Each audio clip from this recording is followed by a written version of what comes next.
All right, guys. So today's training is going to be the perfect proposal process and how to find the right jobs. So getting replies to your proposals is a volume game. It's like you need to know that you're going to send a bunch of proposals and you're not going to get replies to them. And it's just the name of the game. It's just you got to send a lot of proposals to get the volume that you want of replies and new clients. If you have seen part one of why I send proposals, you'll understand why this is so important.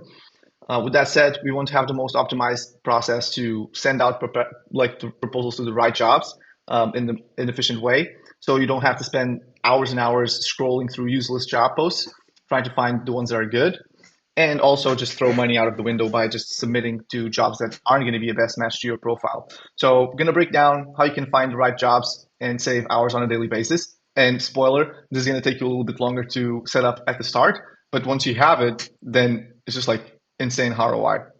So let's get to it. The first thing we need to consider is what is your profile optimized for? And you should have set this up from previous trainings. I'm just going to walk you through this real quick. There's this sheet that you can use, and basically for your Upwork profile, so the specialized profiles, you can have different skill sets that you have there in these specialized profiles. And these are going to be relevant for both the search and for getting matched with the right jobs. So as an example, the idea is that you put here, like this would be like the main category for the specialized profile. And then we would want to list down all of the names and keywords that we think are going to be relevant for our specific job. So we'll keep this for later. To know what jobs you're looking for, you have to understand like what are the clients searching for, right? Because it's not how you describe the work that you do or like the service that you provide, is how are the clients actually writing the job descriptions. So to do that, we actually need to go through the process as if we were a client. So go to your client account and create a demo job post for what the clients would be looking for. So here, give me just a second. Here. So for example, here we're running a job post and say I'm a game developer and I work mainly with Unreal Engine or Unity. So game developer, Unity.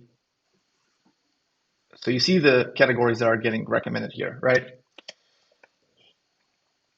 So let's say for my specific case, for my clients, they would be putting video game development.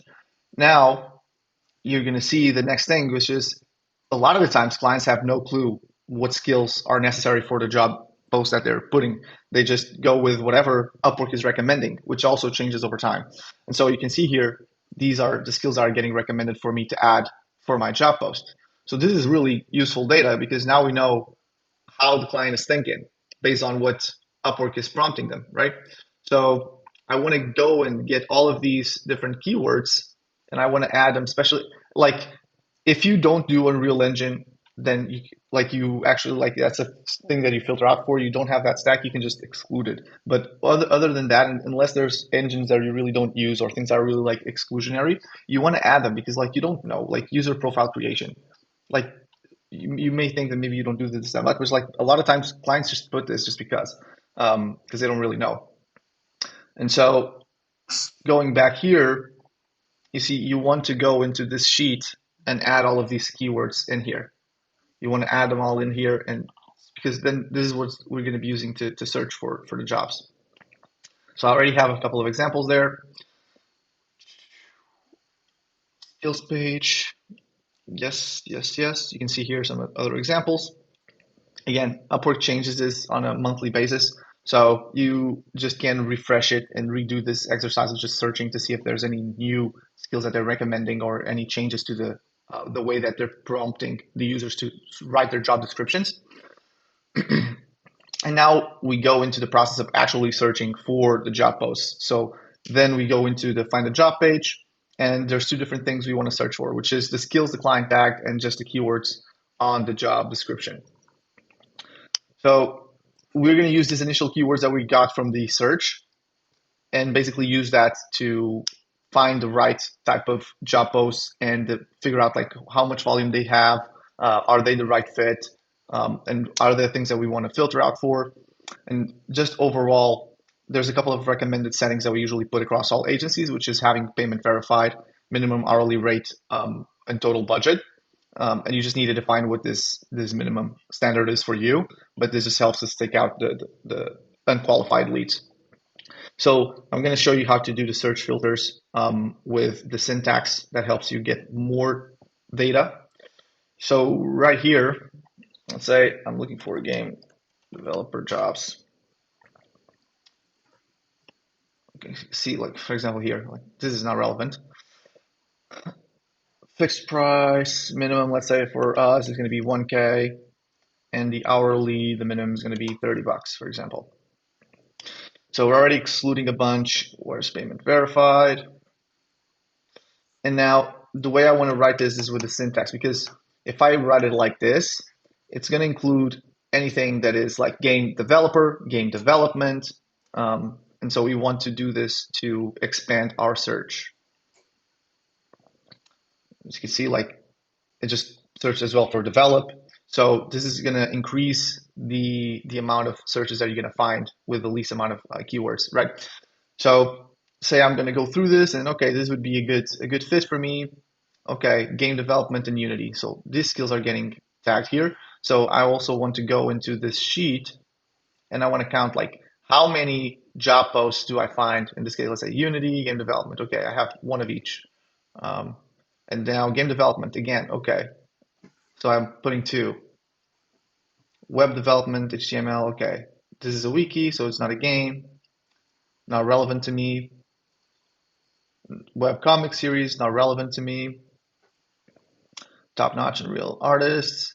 So while you do this, you also want to figure out like if there's things that we want to now filter out, right? So like what keywords or what can we do to basically um, filter out the jobs that are not a good fit. So in this case, I would probably go with content writing or something like that. Yeah, content.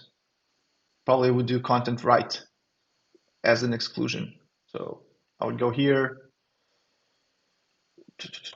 content writing.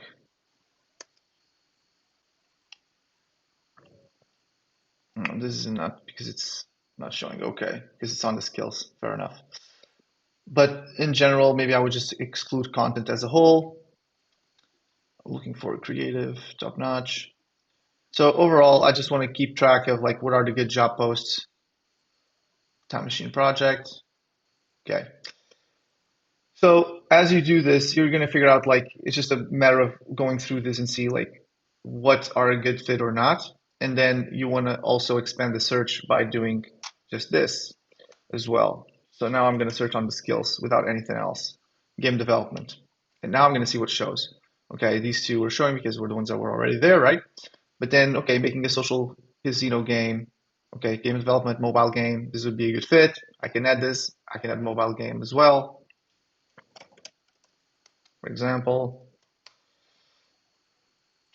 Unity expert, C sharp, NFT, HTML5, NFT, socket.io. So these are different keywords that I can use now to search for more jobs.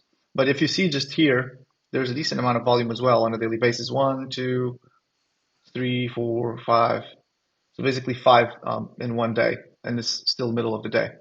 So the key here is to just find these different keywords that you want to search for and different skills that are tagged and see like if this is all relevant to you or not. Say if you don't do Roblox, you can exclude Roblox, or maybe you want to have a search that is just specific to Roblox. Um, and then I would just do a search specific for that. But the key here is that you do this work and you once you are happy with one of these searches, you can save them, right?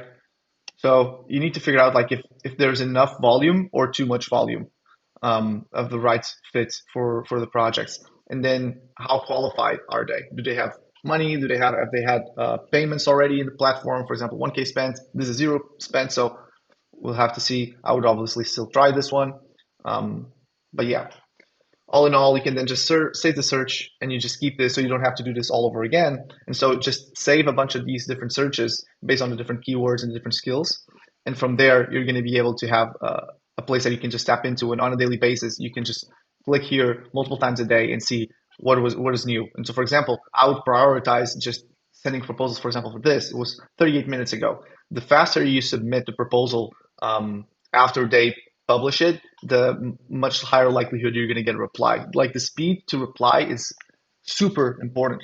And so what I would do in your position is just check this various times, a bunch of times a day, unless you have like a lot of client work to do. Just check this a bunch of times a day and see like when there's new posts that you can apply for, and just apply to them as fast as possible. Just tap into your saved searches and apply constantly throughout the day. So yeah, again, some clients aren't very technical and they don't really know like what is the specific skills that they need, and so they just write whatever is suggested to them, even if that's not as relevant or you don't think it's that relevant. That is what's going to show up because that's what they're being prompted by Upwork to write, and then that's how they think.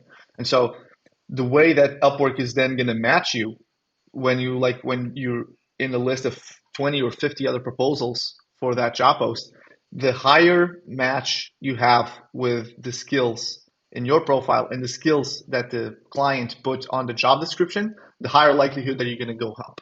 So that's why it's important to add all of these skills to your profile so that you're just trying to fit all of those different skills that the clients can put so that you have like 5 out of 5 match with the job skills, and then you're just going to get you higher ranked as a best match for the client job.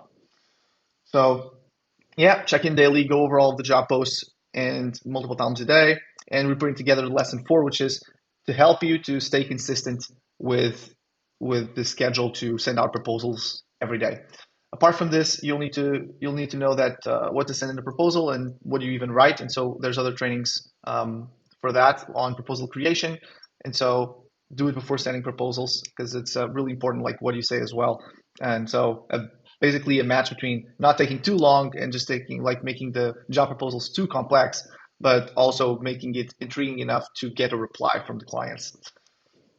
And so again, this is a continuous process. You do most of the work now upfront to get this set up. And then once it's set up, you just need to maintain it and keep making like some tweaks as you get more data. But yeah, hoping this helps you stay ahead and finding the best jobs. See you on the next one.